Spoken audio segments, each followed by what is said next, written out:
Hello there, this is Diaspora Talk, a platform to share, educate, inspire, empower on issues related to our family and social life in diaspora. My name is Diana Makomolo. I am a registered, certified social and family worker, and I'm also a community mobilizer.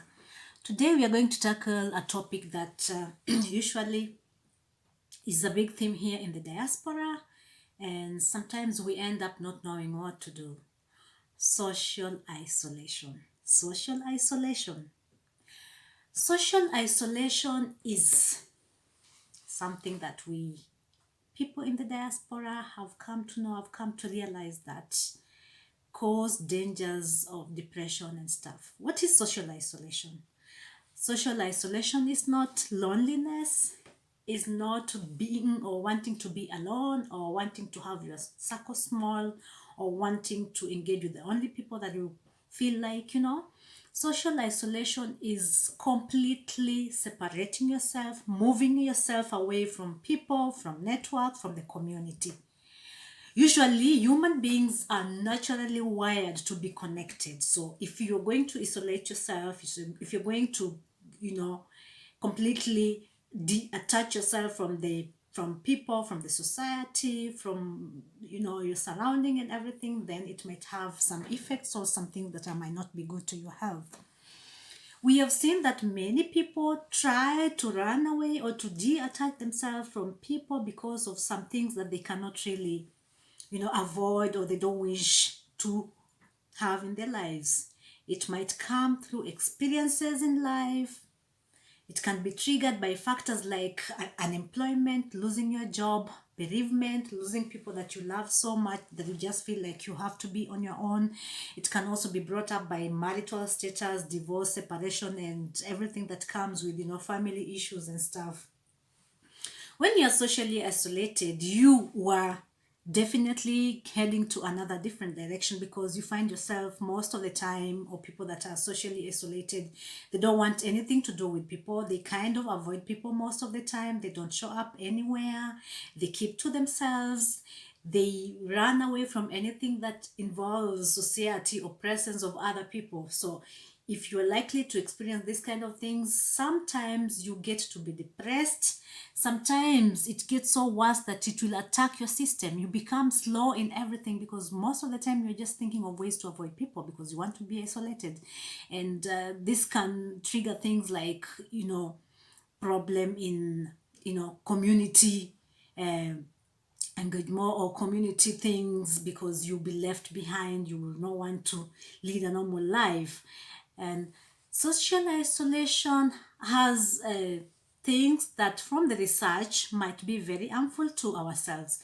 You tend to have anxiety, worries most of the time when you're socially isolated. You kind of get into a place where most of the time you're worried, anxiety, you develop stress hormones. Sometimes you just have this self insecurity. You don't feel at peace because you don't want to meet people. Maybe you think they might gonna ask you how is your job, or they might gonna feel sorry that you lost your job and you don't want to explain all these things to them. So you really try to avoid them. And when you're avoiding people, when you're detaching yourself from the community, then when it's too much, then you start developing anxiety. You start feeling like you're rejected, you are psychologically infected. Then the stress hormones rise up, the self insecurity comes in, the self confidence goes down, your immune system gets so weakened. And already when you're on this process or when you are going through all these things, then automatically you are not a complete a person that is living their life completely. We have other issues in life, but if you're psychologically and innerly depressed or disturbed, then automatically it brings a lot of things, and this might lead to even high blood pressure and Alzheimer. You'll be slow in thinking, slow in doing your things, Alzheimer, forgetting, and all those things that come with Alzheimer. And there will also be dangers of deep depression. And from research and everything, deep depression leads to premature death. So when we are talking about social isolation, we know that it can lead us to somewhere that we don't want to head to. To stay healthy, we know there will always be things like losing your job, marital problems, and bereavement, losing something, divorce, not being able to explain to children on all these things.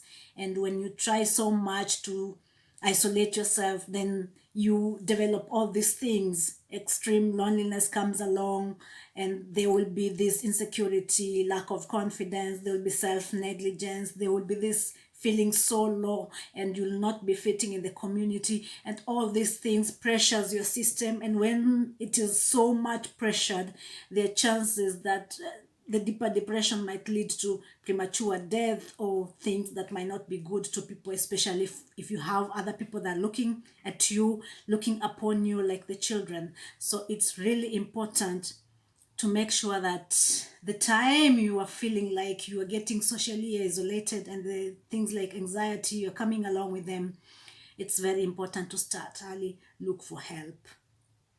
Look for help. Yeah. You might not need to be around many people, but it's logical that you can get people, 1, 2, 3 people that you trust them, you can talk to. Sometimes when it's not working out, it's very important to get medical attention. There are therapies that one can make, there are psychologists that one can check on privately or maybe unknown. Not everyone is gonna know your story, not everyone is gonna know your journey, but you can always get guidance, like with the Pro Familia and everything. So we as diasporans, let's watch out that we are not going to the direction of self-isolation. Self-isolation is something that might bring so many bad things to us, so many bad effects. I have just mentioned a few, like anxiety, the rising up of stress hormones, feeling neglected, low self-dignity, low self-esteem, lack of confidence, and it might make you maybe detach your children from the society because maybe you don't want to be exposed out there. Maybe at the parent meeting or something, you feel a little bit not belonging to be amongst other people. You want to isolate yourself.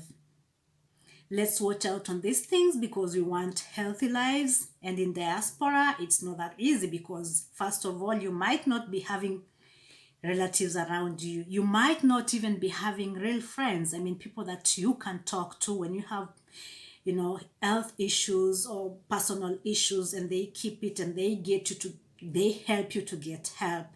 You might not be having the real people that can do that because we know very well that might be people that maybe they can give an ear, but then it will be something to be talked about. So they might not consider it serious that you really need help. That's why it's very important to make sure that you're checking on yourself, that you are reflecting on your ways. And anytime you realize that this kind of, direction is heading to self-isolation and this is what you don't want, then reflect, think again, go for medical help, look for a therapist, look for those friends that in your heart you can trust them. We should really, really, really run away from being isolated. It is not a way a human being should live. Social isolation might look just a simple word, but then it can come with a lot of weight to carry along. And unfortunately, when it's experienced for such a long time, it leads to premature death. Let's not head there. Social isolation. This is Diaspora Talk, and we are here to share, to empower one another, and to learn from each other. Thank you for listening in. Till next time.